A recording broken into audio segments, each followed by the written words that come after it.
आणि खूप छान सुरेश भटांची कविता आहे. विझलो जरी आज मी हा माझा अंत नाही, पेटेन पुन्हा नव्याने हे सामर्थ्य नाशवंत नाही.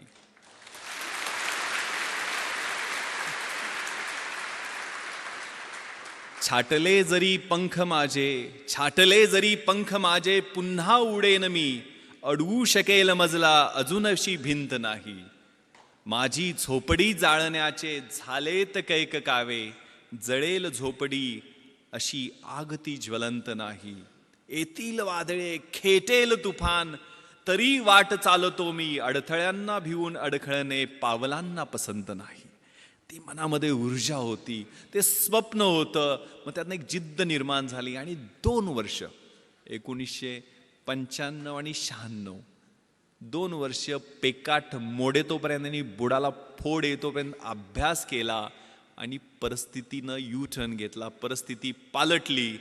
IPS मध्ये निवड झाली. मुंबईत डेप्टी कमिशनर ऑफ पोलीस म्हणून नेमणूक झाली. ज्या ठिकाणी 10x10च्या सर्वंट क्वार्टरमध्ये झोपायला जागा शोधत होतो, त्याच ठिकाणी 2200 स्क्वेअर फीटचा आलिशान फ्लॅट मरीन ड्राईव्हवरती शासनानं राहायला दिला.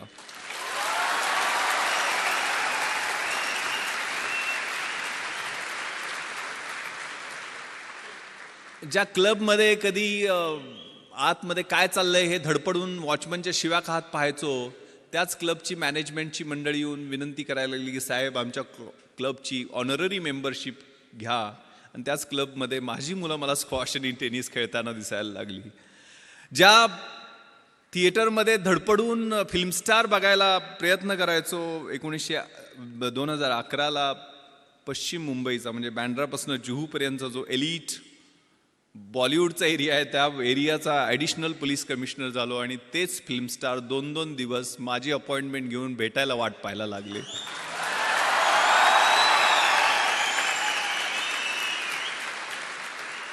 ज्या ताजमध्ये कधी चहा प्यायचंही स्वप्न पाहिलं नाही, त्याच ताजमध्ये 26/11च्या रात्री सगळ्यात जास्त मी आणि माझ्या सहकाऱ्यांची वाट पाहिली गेली आणि तिथंच अतिरेक्यांशी 2 हात केल्यामुळं राष्ट्रपतींचं शौर्य पदक आम्हाला प्रदान करण्यात आलं.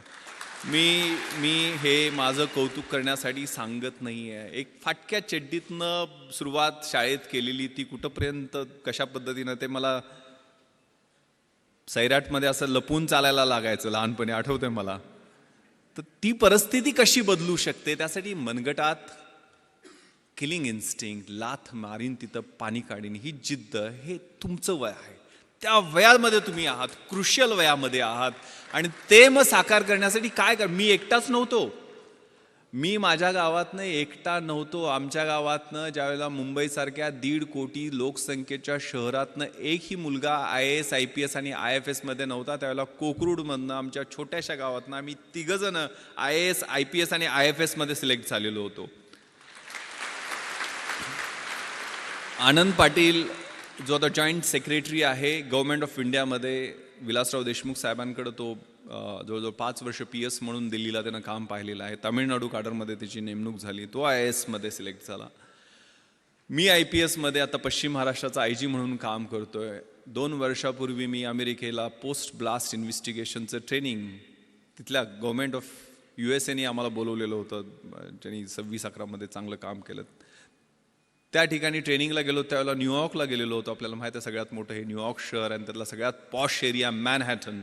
आणि मॅनहॅटनमध्ये सगळ्यात पॉश भाग म्हणजे टाइम्स स्क्वेअर. आणि टाइम्स स्क्वेअरला लागून 27व्या स्ट्रीटवरती इंडियन एम्बॅसीचं ऑफिस आहे. आणि तिथं मी त्या एम्बॅसीच्या ऑफिसमध्ये गेलो. त्यावेळेला 450-500 स्क्वेअर फीटच्या आलिशान ऑफिसमध्ये एक शेतकऱ्याचं पोरगं फर्स्ट सेक्रेटरी म्हणून त्या ऑफिसमध्ये बसलेला होता, सुगंध चौगले.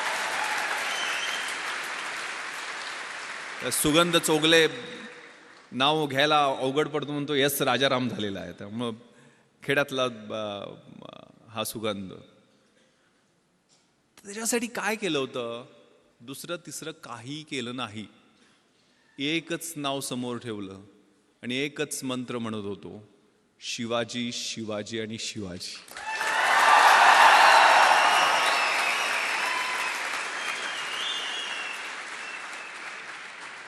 कुठेतरी व्हॉट्सअपवरती मला मेसेज आलेला होता की शिवाजी कुणाला म्हणायचं.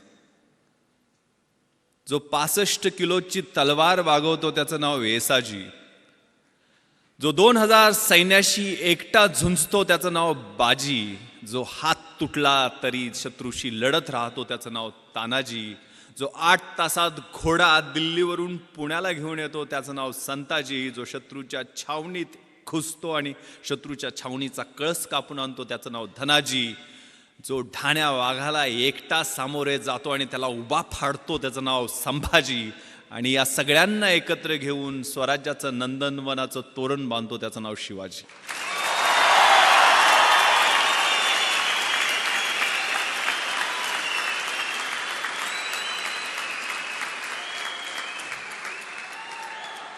सोळाव्या वर्षी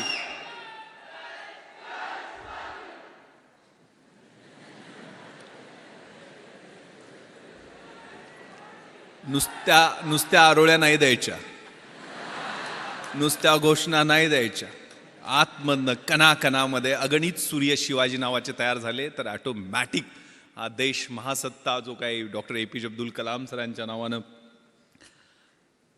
राजवर्धननी काहीतरी एक स्पर्धा परीक्षा केंद्र बनवण्याचं ठरवलेलं आहे. त्यांच्या प्रॉपर्टीची list doctor APJ Abdul Kalam सरांच्या वाचत होतो मी.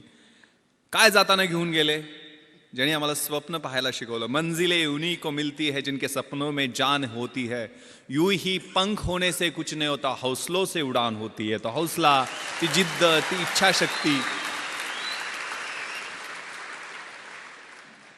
त्या कलाम सरांच्या प्रॉपर्टीच्या लिस्टमध्ये होतं. त्यांच्याकडे काय होतं, 3 ट्राउझर्स, 6 शर्ट, 2 सूट, म्हणजे सूट कोट घालायचे, 2500 पुस्तकं, एक फ्लॅट होता तो पण त्यांनी सायंटिस्टच्या ज्या कम्युनिटी आहेत त्यांना डोनेट केलेला होता. TV नाही, फ्रीज नाही, वॉशिंग मशीन नाही, काही नाही आहे, परंतु 125 कोटी भारतीयांचं प्रेम आणि मन जिंकून ते निघून गेलेले होते.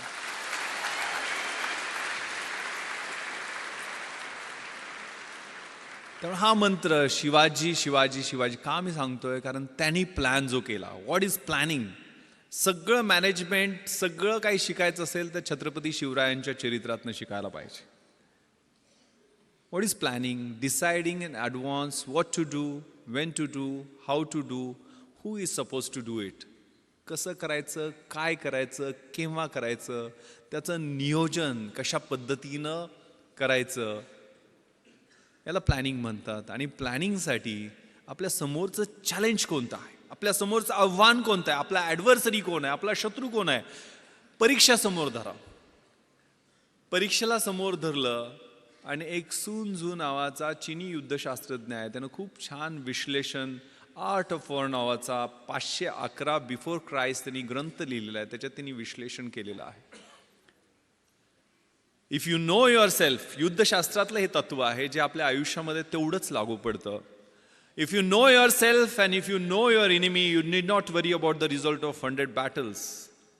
तुम्हाला स्वतःबद्दल पूर्ण माहिती असेल आणि शत्रूबद्दल पूर्ण माहिती असेल तर 100च्या 100 युद्धामध्ये तुमचा विजय निश्चित आहे. पण माहिती कशा पद्धतीनं, कशा पद्धतीचं विश्लेषण, स्वॉट प्रिन्सिपल आपण वाचलेलं असतं. Strength, weaknesses, opportunities and threats.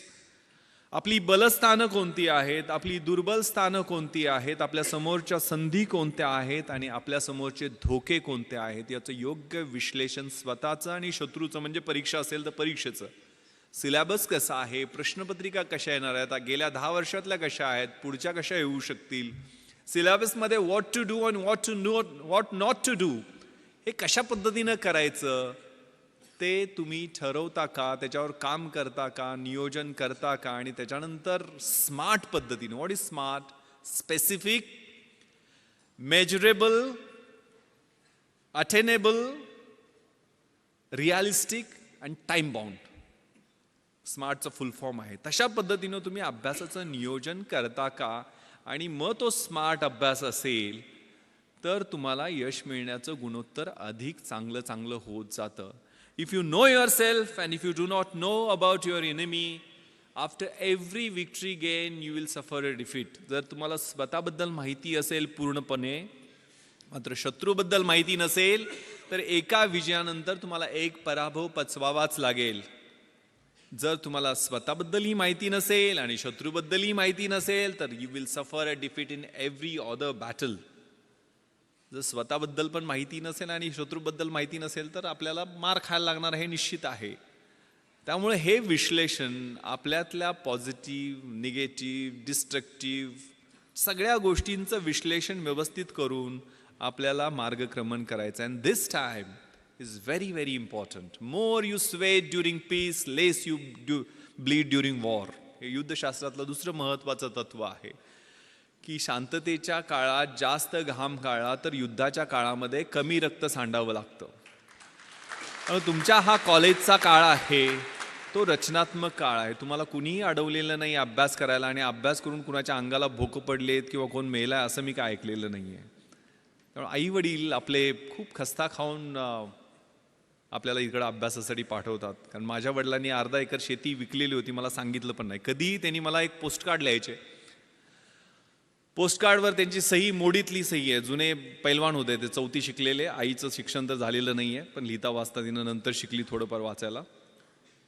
पण वडील मी दिल्लीला ज्यावेळेला UPSCची तयारी करायला इंटरव्ह्यूच्या वेळेला होतो, मुंबईमध्ये असायचो, त्यावेळेला पोस्टकार्ड लिहायचे. त्यांनी कधी टेन्शन देणाऱ्या गोष्टी लिहिल्या नाहीत, पण व्यवस्थित चाललंय आमचं, आमची काही काळजी करू नको, तुला पैसे किती पाहिजेत, कसे पाठवून देऊ, जेवायला व्यवस्थित मिळतं का वगैरे वगैरे विचारपूस करून शेवटी मात्र न चुकता एक ओळ ते लिहायचे. मला गावाकडे प्रेमानं भावड्या म्हणतात. भावड्या, माझे डोळे मिटायच्या आधी तुला लाल दिव्याच्या गाडीतनं आलेलं मला पाहायचं आहे.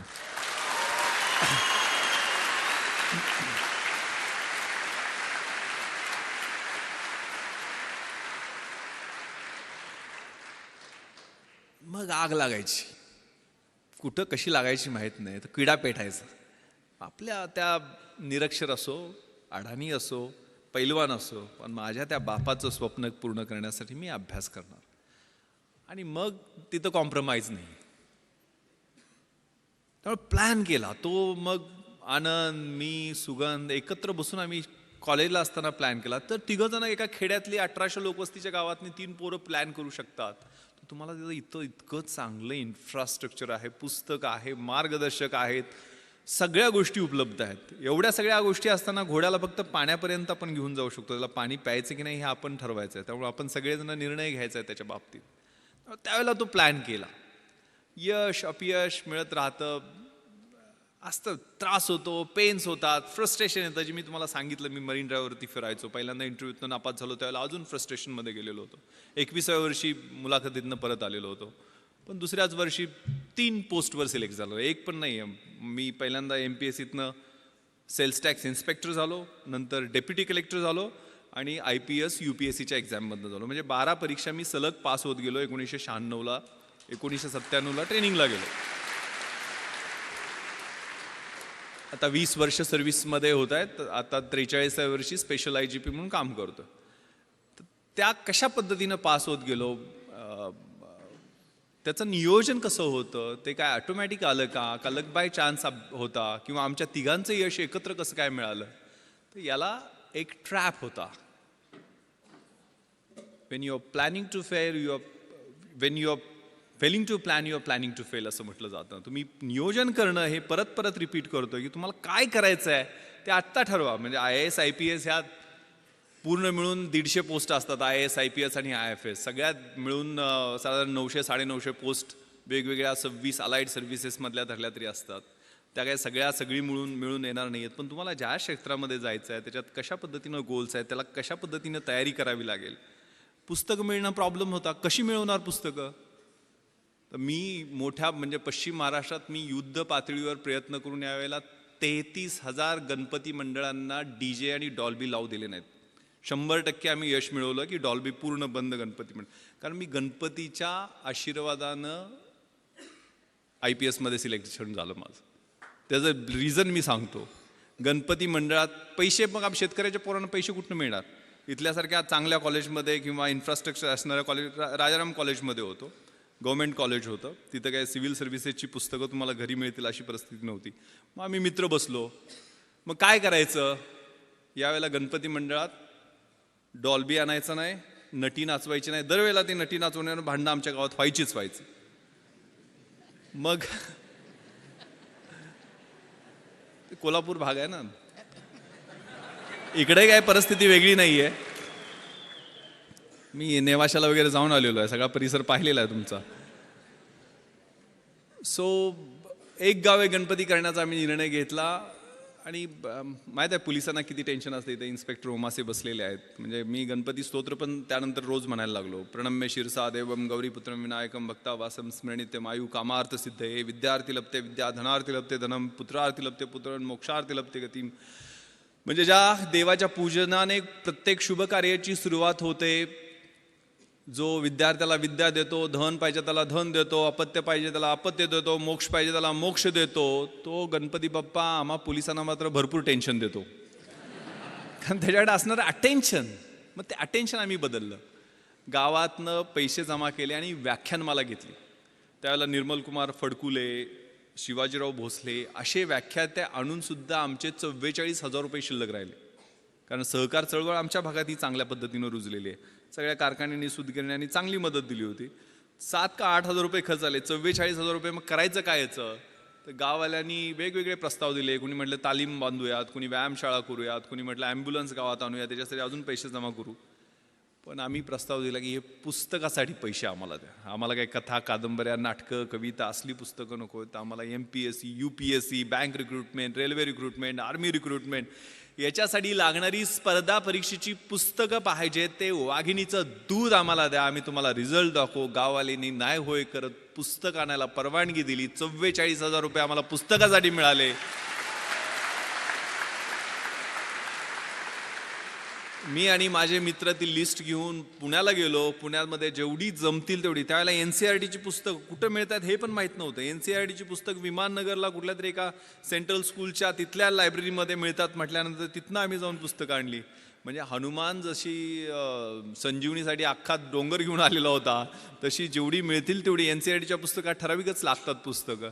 या परीक्षेसाठी व्हॉट नॉट टू डू हे खूप महत्त्वाचं असतं. आणि ते नियोजन, कॉमन सेन्स, परीक्षेची तयारी. म्हणजे हे UPSC साठी मी बोलत असलो तरी तुम्ही ह्या रेग्युलर गोष्टी तुमच्या रोजच्या जीवनामध्ये सवयी लावून घ्या. कारण अभ्यासाची शैली माझ्या अंगभूत मी करण्याचा प्रयत्न केला होता. मी मोटरसायकलचा नंबर दिसला तरी त्या 786 असेल तर 786 झाली. जगाच्या इतिहासात काय झालं, महाराष्ट्राच्या इतिहासात काय झालं, भारताच्या इतिहासात काय झालं ते आठवायचा प्रयत्न करायचो. डायरी प्रत्येक पानावर माझ्या छोटी डायरी होती त्या ठोकळ्यात. कारण मी इतिहासात माझा ऑप्शनल सब्जेक्ट होता. मी कुठलेही म्हणजे CSR एक माझ्याकडे असायचं नेहमी, जे नेहमी जाताना कुठेही वाचायचो. मी अगदी ॲन्युअल ट्रेनिंग कॅम्पला रुकडीला गेलेलो होतो कोल्हापूरच्या जवळ. 5 महाराष्ट्र बटालियन NCC सर्टिफिकेट मी केलेलं आहे. शेवटच्या वर्षी ज्यावेळेला कॅम्प होता त्यावेळेला CSR घेऊन गेलेलो होतो. आणि तिथं मग वक्तृत्व स्पर्धा जाहीर झाल्या, इलोक्युशन कॉम्पिटिशन. मग त्याच्यात मी पार्टिसिपेशन केलं. इंग्लिश आणि हिंदीच. NCC असल्यामुळे 2च ऑप्शन होते. हिंदी काय जमायचं नाही. इंग्लिश पाठांतर खूप चांगलं होतं पण अर्थ काय कळायचं नाही. एक CSRचा मॅगझिन होतं माझ्याकडे आणि त्यात नॅशनल इंटिग्रेशनचा निबंध होता. इकडेही विषय नॅशनल इंटिग्रेशन, पण तो निबंध देशात पहिला आलेल्या मुलाचा होता. आणि तो निबंध मी काहीही कळत नसताना जसाच्या तसा पाठ केला आणि मी पहिला नंबर काढला. म्हणजे अजूनही मला तो निबंध आठवतोय. नॅशनल इंटिग्रेशनवरती जो होता. The strength of the nation lies not in its loud claims and mouth watering directive principles of the state policy but in the spirit of service and that of the complete dedication of one's both body and soul to the cause of unity and integrity of the nation. आता महत्त्वाचं सांगतो. मी deputy collector उपजिल्हाधिकारी म्हणून जे selection झालं त्यावेळेला मला फक्त इंग्रजीमध्ये 100 पैकी 92 मार्क मिळाले होते म्हणून झालेलं होतं. हे 92 मी मराठी माध्यमाचा, माझं ॲव्हरेज इंग्लिश होतं. पण माझं ग्रामर आणि रायटिंगमधलं इंग्लिश बोलताना मी UPSCची मुलाखतसुद्धा मी मराठीतून दिलेली आहे. पण तिथं मी काय केलं, मी पेपर फोडला नव्हता. 92 मार्क मला कसे पडले, कारण त्यावेळेला 40 मार्काला एसे असतो. आता मी कुठला निबंध पाठ केला होता, नॅशनल इंटिग्रेशनचा. आणि इथं मला निबंध कुठला आलेला होता, if I wear a prime minister, मी पंतप्रधान झालो तर. आता मी कसे बदल केले त्यातले, म्हणजे मी मगाशी आता भाषणात सांगितलं नॅशनल इंटिग्रेशनमध्ये कसं होतं, the strength of the nation lies not in its loud claims and mouth watering directive principles of the state policy. इकडे कसं गेलं, the strength of the nation lies not in prime ministers loud claims and he is mouth watering directive. पुढं असं होतं, however with every salute and cheers to our grand and mighty past, we cannot but admit that our present is afflicting, sometimes it is horrifying, sometimes frustrating. इकडे कसं गेलं, however with every salute and cheers to our grand and mighty past of Jawaharlal Nehru, Indira Gandhi, our present, त्यावेळेला इंदर कुमार गुजराल आणि ते चंद्रशेखर सरकार पडणं वगैरे सुरू होतं, ते सगळं इट इज अफ्लिक्टिंग, समटाईम्स हॉरिफाईंग. असे व्यवस्थितपणे फिलिंग द ब्लँक्स केले आणि व्यवस्थितपणे पेपर तो लिहिला आणि 92 मार्क मिळाले आणि मी डेप्युटी कलेक्टर होऊ शकलो. हा प्रयोग माझ्या मित्रानं केला आणि त्याला 37 मार्क फक्त पडले. त्यामुळं हा प्रत्येकाचा इंडिव्हिज्युअल अप्रोच असतो, प्रत्येकाच्या अभ्यासाची शैली ही वेगळी असते. माझी दुसरं कारण मी डेप्युटी कलेक्टर होण्याचं माझा समाजशास्त्र विषय मी घेतलेला होता. कधी घेतला? ज्यावेळेला MPSC प्रिलिम्सचा रिझल्ट लागला आणि मी पास झालोय आणि 1.5 महिन्यांनी MPSCची मुख्य परीक्षा आहे हे माहीत झाल्यानंतर मी समाजशास्त्र विषय घेतला. कारण मराठी लिटरेचर माझा दुसरा ऑप्शनल सब्जेक्ट UPSCच्या अभ्यासासाठी, IAS IPSच्या तयारीसाठी मराठी साहित्य होता. पण MPSCमध्ये मराठी साहित्याचा चांगला स्कोअर होत नाही आहे, त्यामुळे मला माझ्या मित्रांनी सांगितलं की तो विषय घेऊ नको. मग मी समाजशास्त्र विषय घेतला. समाजशास्त्राचं सोशॉलॉजीचं स्पेलिंग सोडून मला काहीही माहीत नव्हतं. मी बाजारात गेलो, सगळ्यात छोटं पुस्तक असेल ते निवडलं आणि ते 175 पानाचं पुस्तक घेऊन आलो. आणि माझा एक मित्र संजय देशमुख जो MPhil इन सोशॉलॉजी झालेला होता, त्याला म्हटलं मला जरा मार्गदर्शन कर रे, माझं 7 दिवस मी देऊ शकतो या विषयाला, मला समाजशास्त्र विषयात चांगले मार्क्स पाडायचे आहेत. तोही मेन्सला होता. तो 3 ठोकळे त्यानं मोठे मोठे काढले आणि जवळजवळ 350-400 डेफिनेशन्स इंग्लिशमध्ये त्याला पाठ होत्या. आणि असं टेन्शन दिलं की म्हटलं आता आपण गळ्यात दगड बांधलेला आहे आणि उडी मारलेली आहे आणि 100% बुडणार. मात्र ते 7 दिवस त्या पुस्तकाबरोबर मी अभ्यास केला, म्हणजे रोमॅन्स केला, लिटरली कॉन्सेप्ट समजून घेतले.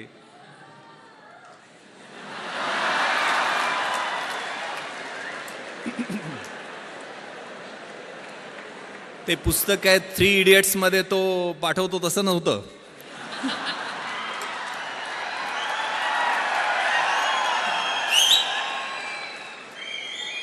आणि तुम्हाला विश्वास बसणार नाही, माझं मार्कशीट तुम्हाला मी दाखवेल. ज्यावेळेला रिझल्ट लागला, जो MPhil इन सोशॉलॉजी होता संजय देशमुख, त्या माझ्या मित्राला 200 पैकी 80 मार्क पडले, म्हणजे 40% मार्क मिळाले. त्या ठिकाणी 8 दिवस रोमॅन्स करून, 8 दिवसच अभ्यास करून मला 200 पैकी 160 म्हणजे 80% मार्क मिळाले.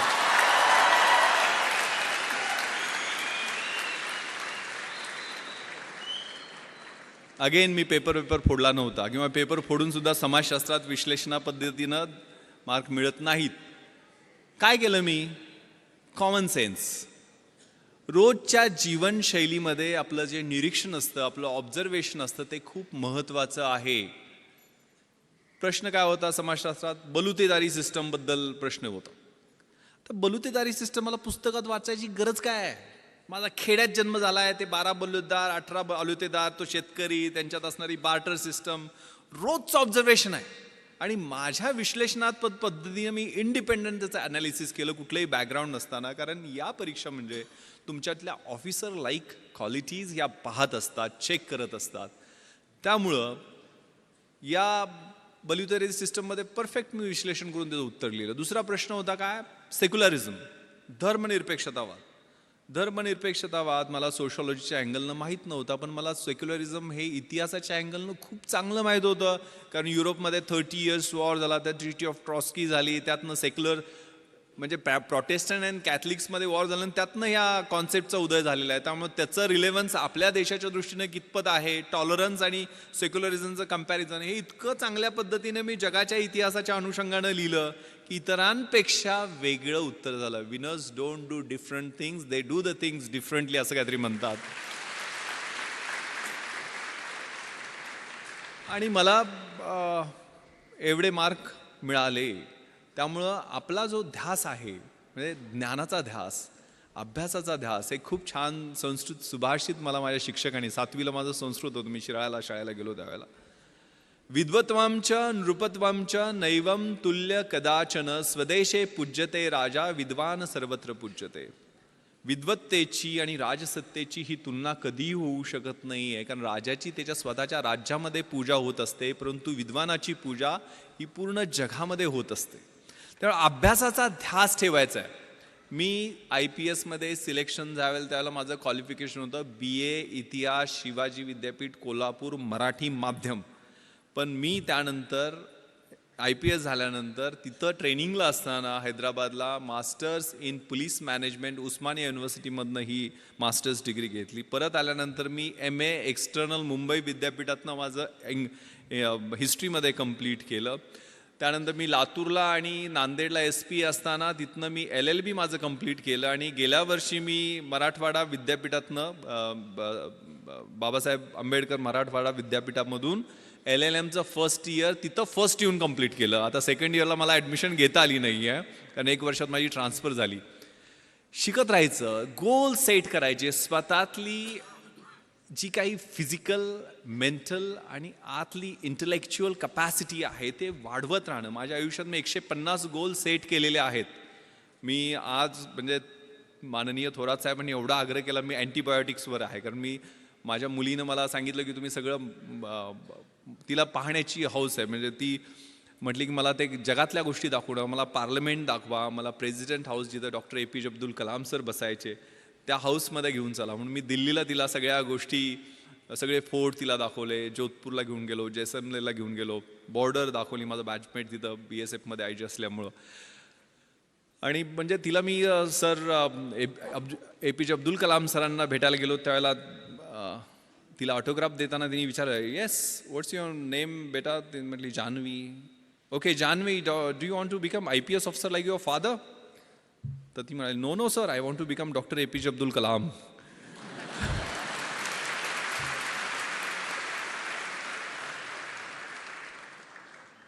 इथं सावित्रीच्या लेखी सगळ्या आहेत, म्हणजे ते मला दंगल सगळ्यांनी पाहिला ना.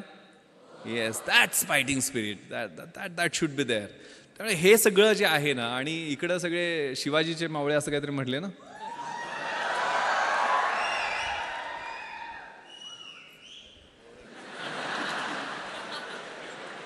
पहिल्यांदा कळालं शिवाजीचे मावळे शिट्ट्या पण घालत होते. हे खूप छान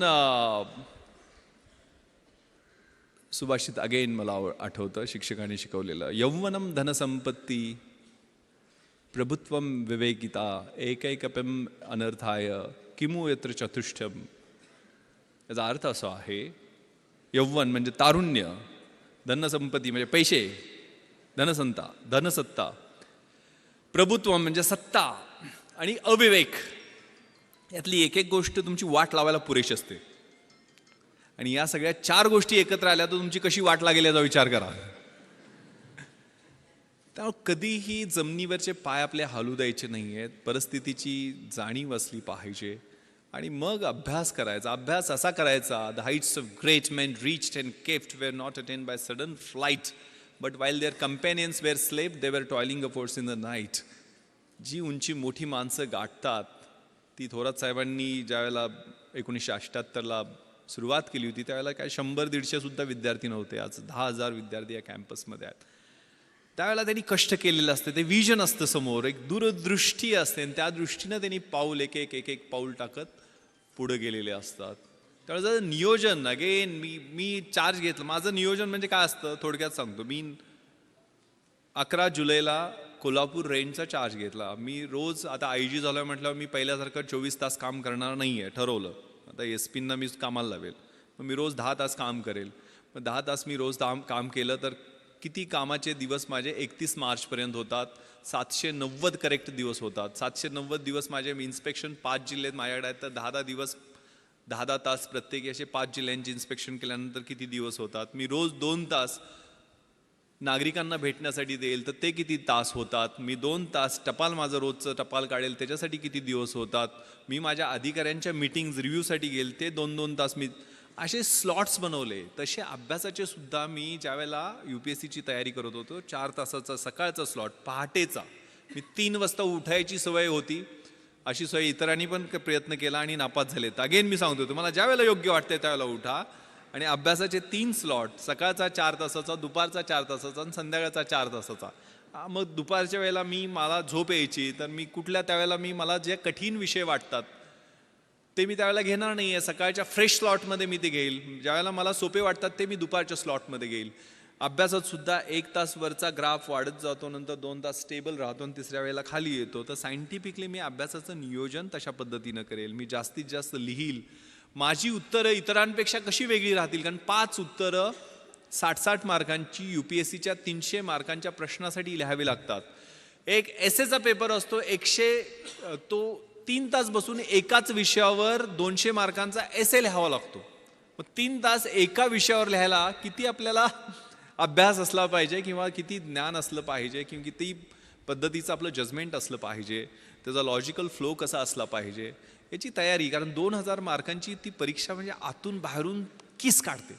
तुमच्यातलं काही राहत नाही आहे. त्यातल्या सगळ्या गोष्टी 2 ऑप्शनल सब्जेक्ट्स, आता पॅटर्न कंप्लीट बदललेला आहे. त्यामुळे माझ्या वेळेच्या 2 ऑप्शनल सब्जेक्ट्स, 2 जनरल स्टडीजचे 300-300 मार्कांचे पेपर्स, एक एसेचा 200 मार्कांचा पेपर आणि मुलाखत शेवटी. असं व्यवस्थित फ्लो म्हणजे प्रिलिमिनरी एक्झामिनेशनमध्ये 5-6 लाख मुलं बसतात. त्यात 800-900 सगोशे सगळे असतात. मग ते पहिल्या टप्प्यातनं निघून 50,000 येतात. मग 50,000 मुलांची साधारण मेन एक्झामिनेशन ही 2000 मार्कांची, आता 1750 मार्काची होते ती मेन एक्झामिनेशन. त्यातनं मग 300 मार्कांचा इंटरव्ह्यू, आता तो 250 मार्कांचा 275 मार्कांचा आहे. तो 3 टप्प्यातनं मग मेन एक्झामिनेशनमध्ये साधारण 2000 मुलं निघतात आणि म्हणजे पोस्ट असतील त्याच्या 2.5% टाइम्स. तर त्यातनं मग 750-800 फायनल लिस्टमध्ये येतात. त्यातले टॉपचे एक 70-80 IAS होतात. नंतरचे IPS किंवा IFS मध्ये प्रिफर करतात आपल्या प्रेफरन्सप्रमाणे, बॉडी पॅरामीटर्सप्रमाणे. नंतर IRS, रेल्वे सर्व्हिसेस, असे वेगवेगळे प्रेफरन्स. त्याचा प्लॅन, मग त्यातले काडरमध्ये नेमणूक होणं हे अजून सोन्याहून पिवळं. तर ह्या सगळ्या गोष्टी, त्याचं नियोजन त्या कॉलेजच्या असताना त्यावेळेला सुरुवात केलेली होती. ती आपल्याला ज्या क्षेत्रामध्ये जायचं आहे त्याची पूर्ण माहिती करून घेणं आणि त्याच्याप्रमाणे नियोजन करणं. आज तर नेटवर तुम्हाला A to Z सगळ्या गोष्टी उपलब्ध आहेत. मात्र आपली मुलं, मी आता एक सर्वे वाचत होतो, जगातला सर्वे येतो, 20,000 तास आजकाल 16 वर्षापर्यंत मुलं नेटवरती यायचं. त्या 20,000 तासामध्ये ते साधारण 15,000 मर्डर, 12,000 रेप आणि अप्रॉक्सिमेटली 1 लाख पोर्नोग्राफिक क्लिप पाहत आहेत. आणि याच्यामुळं ऑटोमॅटिक वेपन्सचा वापर, ड्रग्सचा वापर, एड्स, चाकूसुऱ्यांचा वापर शाळांमध्ये वाढलेला आहे. पण आपण कशा पद्धतीनं त्या व्हॉट्सअप किंवा सोशल मीडियावरती कुठल्या संगतीमध्ये आहे. कारण मी 3 रेव पार्ट्यावरती रेड केलेले आहेत. मी पुण्याची, इकडं तुम्हाला माहीत असेल, पण मुंबईमध्ये ओकूड हॉटेलमध्ये क्रिकेटचे IPL प्लेयर्स वगैरे पकडले होते म्हणून खूप गदारोळ झालेला होता मुंबईमध्ये. खूप मला मोठ्या लिडिंग न्यूजपेपरनी 5 प्रश्न विचारले, मोठमोठी आर्टिकल्स लिहायच्या, नाईट लाईफवर तू हल्ला करणारा कोण वगैरे वगैरे.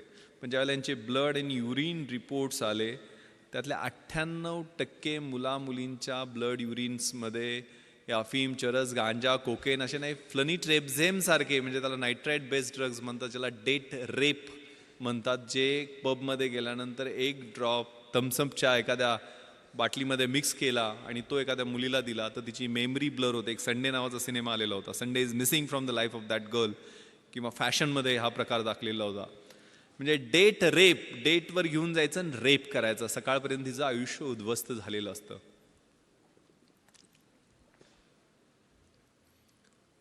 त्यामुळं आपली जागरूकता, आपण कशा पद्धतीनं कुठल्या नेटवर कशा साईट्सवरती आहोत, कारण हे सगळं कम्युनिकेशन फेसबुकवरती झालेलं होतं, ISRAtrans.com वेबसाईटवरती झालेलं होतं.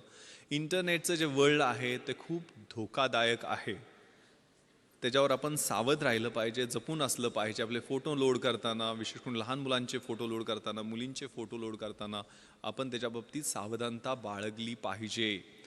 यातल्या एक मुलगी माझ्या मित्राची होती, म्हणजे मी पार्टीमध्ये पकडलेली. नंतर मग कारवाई तर मी कायदेशीर सगळी केली, कुणाला काय सोडलं नाही आहे. आणि त्यानंतर मित्र माझ्याकडे तिला काउन्सिलिंगसाठी घेऊन आलेला होता.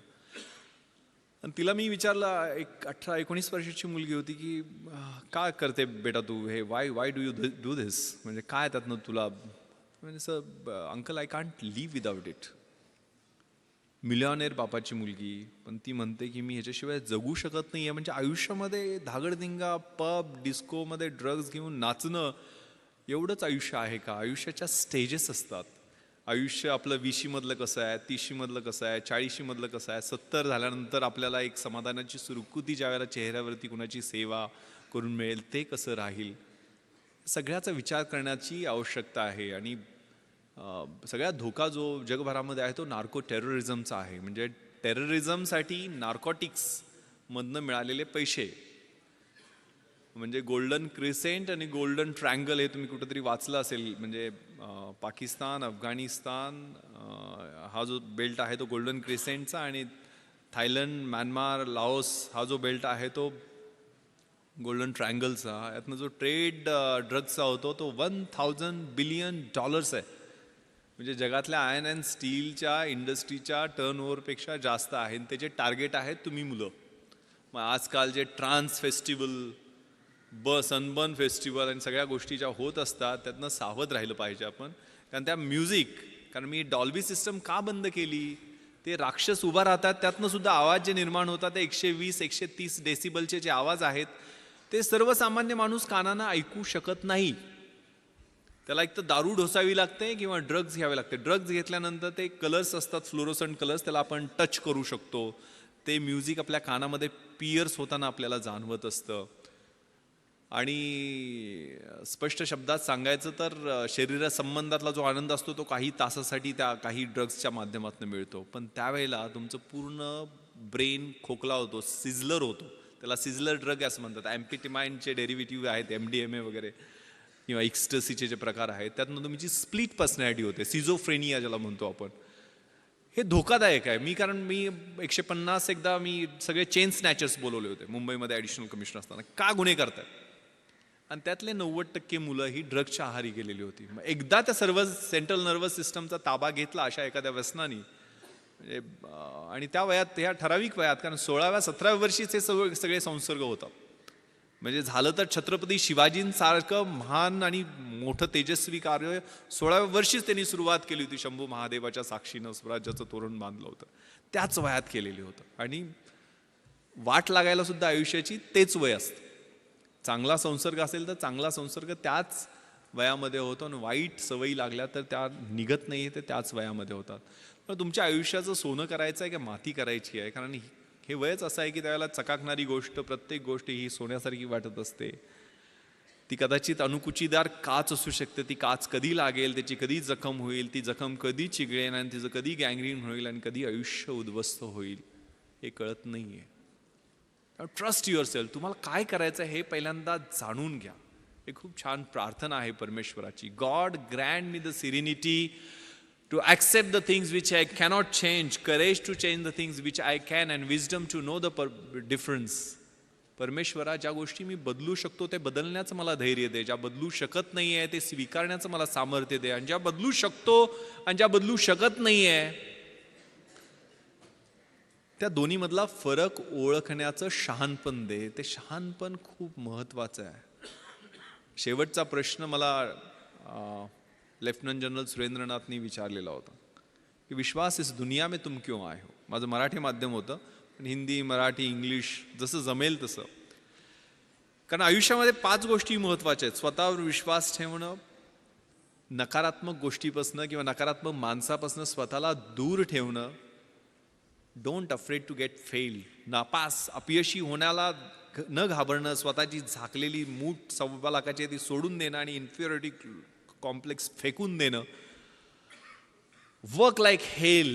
जे ज्यावेळेला पेन व्हायला लागते ना, ज्यावेळेला वेदना व्हायला लागते, ते मोहम्मद अलीचं कुठेतरी वाक्य मी वाचलेलं होतं की तू किती पुशअप्स काढतोस. म्हणजे मी पुशअप्स मोजतच नाही. ज्यावेळेला माझ्या वेदना सुरू होतात त्यावेळेला मी मोजायला सुरुवात करतो. Pens. The winning horse doesn't know why it runs. It runs due to bits and pains. Life is a race. God is your rider. And if you are getting bits and pains, then it's for sure that you are going to win the race. शर्यतीत जो घोडा पळतो ना,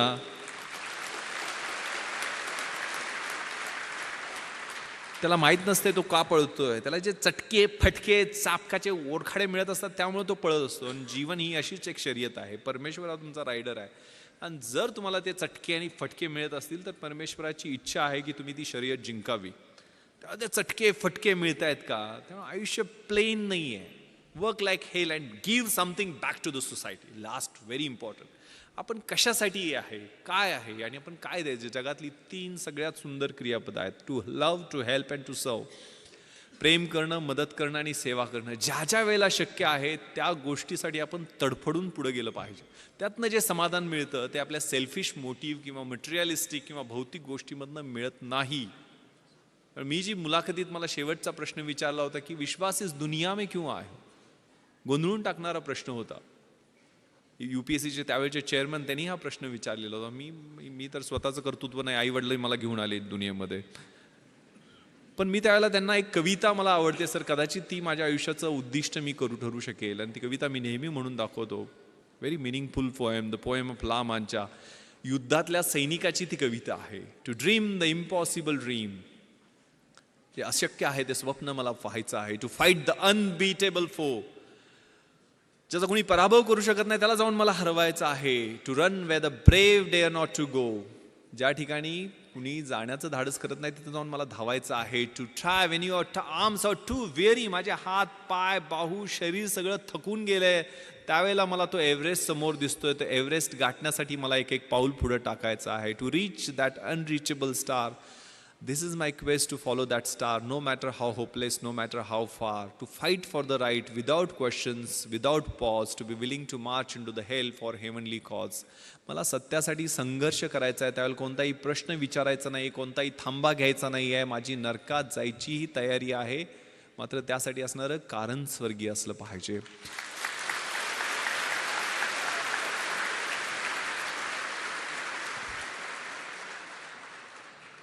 that cause, त्या कवितेतल्या पुढच्या ओळी आहेत: I will be true to that glorious quest, my heart will lie peaceful and काम when I am late to my rest, and the world will be better for this, that one man स्कॉन and covered with scars steel strove with his last ounce of courage to reach that unreachable star. तो युद्धातला सैनिक ज्यावेळेला त्याच्या अंगावर जखमा असतील, त्या भळभळणाऱ्या जखमाबरोबर घेऊन त्या स्टारच्या, त्या ताऱ्याच्या दिशेनं तो ज्यावेळेला जाईल, त्या हौतात्म्याच्या दिशेनं तो जाईल, त्यावेळेला जग सगळं म्हणेल की येस, हा शेवटपर्यंत लढत राहिला, हा शेवटपर्यंत लढत राहिला, देशासाठी लढत राहिला, समाजासाठी लढत राहिला. कारण डिग्निटी, डेथ विथ डिग्निटी खूप महत्त्वाची आहे. आपला आयुष्याचा शेवट कसा होतो हा खूप महत्त्वाचा आहे. कारण आता उदाहरण देताना, सुरुवातीला परिचय करून देताना 26/11 सांगितलं गेलं. 26/11च्या अगोदरची परिस्थिती, दरम्यानचे ते 60 तास आणि त्यानंतरचे 1.5 वर्ष मी मुंबईला बदलताना पाहिले आणि माझ्या आतमधनं जे बदल होत होते ते मी पाहिलेले आहेत. माझी पत्नी बऱ्याचदा विचारते की तुम्ही एक ग्लॉक पिस्टल घेऊन बुलेट प्रूफ जॅकेट नसताना, कारण ते ऑड युद्ध होतं. कारण मी आणि माझा बॉडीगार्ड सुरुवातीला आम्ही दोघंच घुसलेलो होतो. 9:40 अतिरेकी 2 मुख्य दरवाजातनं आणि 2 नॉर्थ कोट गेटमधनं घुसले आणि 9:51 11व्या मिनिटाला मी आणि माझा बॉडीगार्ड अमित खेतले, ज्याला 3 गोळ्या लागल्या, दोघंजण आम्ही पाठीमागच्या स्विमिंग पूलच्या गेटमधनं आत घुसलो. 11व्या मिनिटाला मी घुसलो. ज्या वेळेला खाली स्विमिंग पूलच्या एरियामध्ये 7-8 परकीय नागरिकांचे मृतदेह रक्ताच्या थारोळ्यात होते, त्यावेळेला खात्री होती की आपलाही इथंच एंड आहे, हीच आपली समाधी आहे. आतमध्ये 100% आपण जिवंत राहणार आहे, पण मारायचं किंवा मरायचं एवढंच ध्येय त्यावेळेला समोर होतं. त्यामुळे हात थरथरले नाहीत.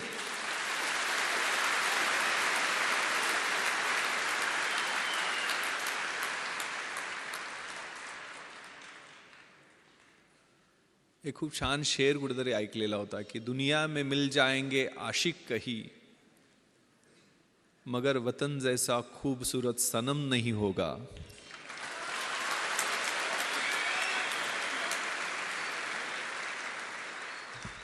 नोटों में लिपटकर सोने में समेटकर मरे हैं कई,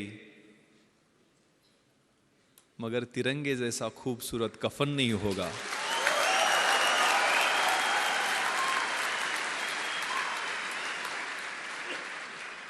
Yes, that death with dignity, ते देशासाठी असणारं मरण, ते प्रत्येकाच्या भाग्यात नसते ना.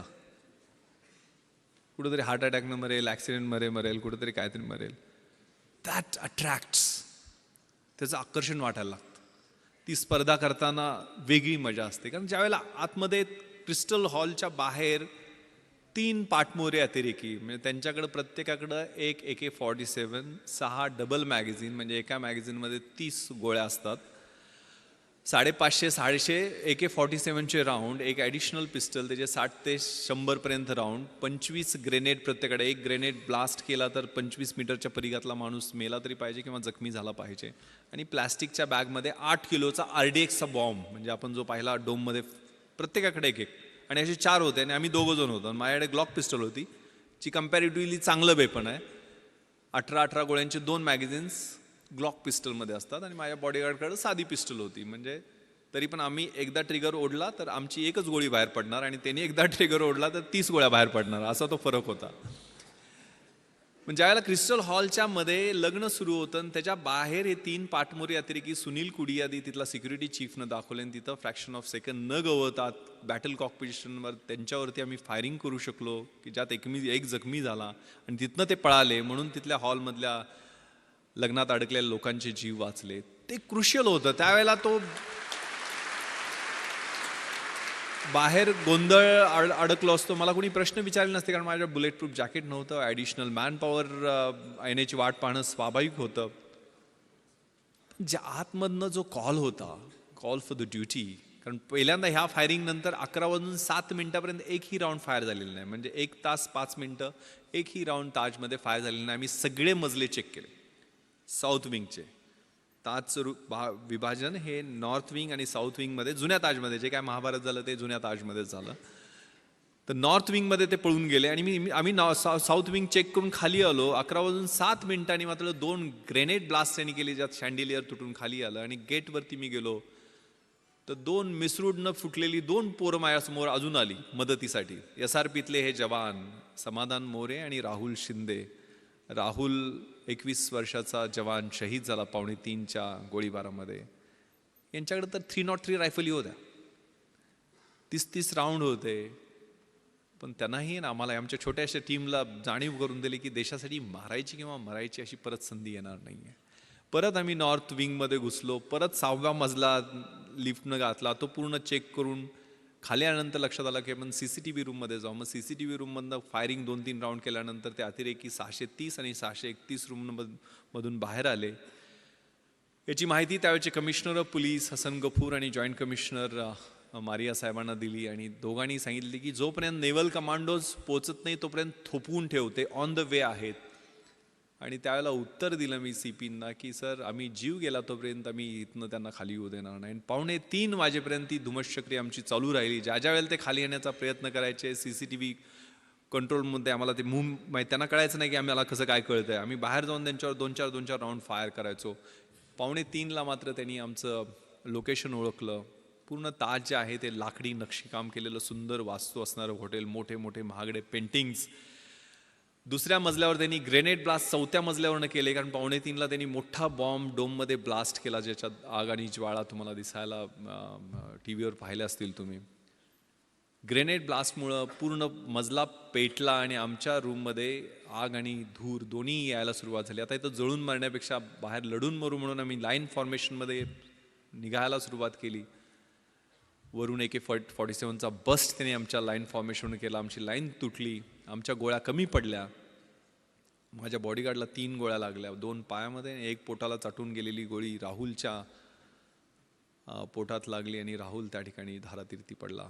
मला आठवतं आहे, मी 2 दिवसानंतर ज्यावेळेला राहुलचा शहीद झालेला देह आणायला गेलेलो होतो, त्यावेळेला रिगर मॉर्टिसनं शरीर ताट झालेलं होतं, युनिफॉर्म जळालेला होता, पण डोळे उघडे होते. खांद्यावरती रायफलचा बट होता, ट्रिगर गार्डमध्ये उंगली होती आणि संगीन वरच्या दिशेनं थेट रोखलेलं होतं आणि डोळे जणू बोलत होते की सर, तुमच्या शब्दाला जागलो की नाही. एक 55 वर्षाचे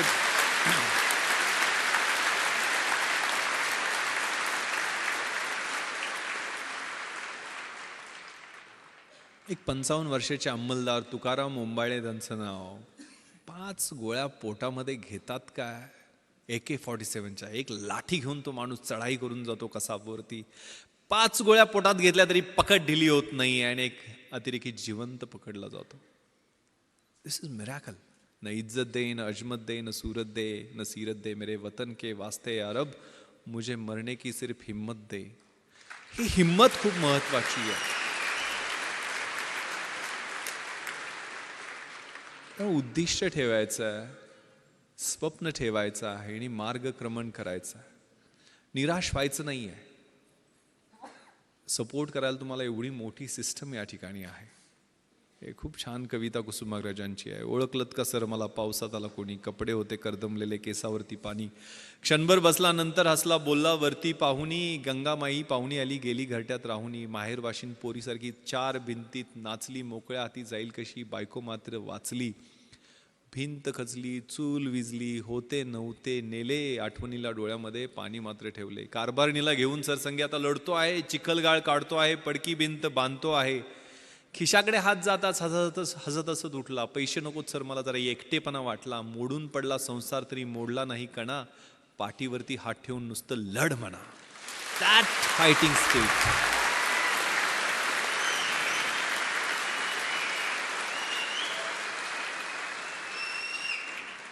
that is the fighting spirit जे तुमच्या वयामध्ये छोट्या मोठ्या आव्हानांना, छोट्या मोठ्या अडचणींना, छोट्या छोट्या आक्रमणांना घाबरायचं नाही आहे. विपत्तीमध्ये मी भयभीत होणार नाही आहे हे मला माहीत आहे, मात्र त्याच्यासाठी माझ्याकडं लढण्याचं बळ दे, एवढंच देवाकडं मागायचं. That spirit that is very very important. आणि ते मला वाटतंय लढण्यासाठी उद्युक्त करतं. ते त्याच वयामध्ये हालात के कदमों पर सिकंदर नहीं गिरता, टूटा कोई तारा तो जमी पर नहीं गिरता, गिरते हैं शौक से दरिया समंदर में लेकिन किसी दरिया में समंदर नहीं गिरता. ते तारे तुम्ही आहात, ते सिकंदर तुम्ही आहात, ते समंदर तुम्ही आहात. ती इन्स्टिंक्ट या वयामध्ये असते. आयुष्य डेफिनेशन बदलण्यासाठी आहे. Roger Bannister, Gandhiji, Mandela, Edison, name the person, mother Teresa, या सगळ्यांनी डेफिनेशन्स बदलल्या. आपल्याला आयुष्य त्यांच्या एवढंच मिळणार आहे, 70-80 वर्ष काय असेल ते. आपण कशाचे डेफिनेशन्स बदलणार आहे? मी काय बदल घडणार, मी परिवर्तन कसं करणार आहे, मला जो बदल अपेक्षित आहे तो माझ्यापासून मी सुरुवात करणार आहे का, हा विचार करण्याची आवश्यकता. आणि घाबरायचं नाहीये, भ्यायचं नाहीये, कशालाही भ्यायचं नाहीये.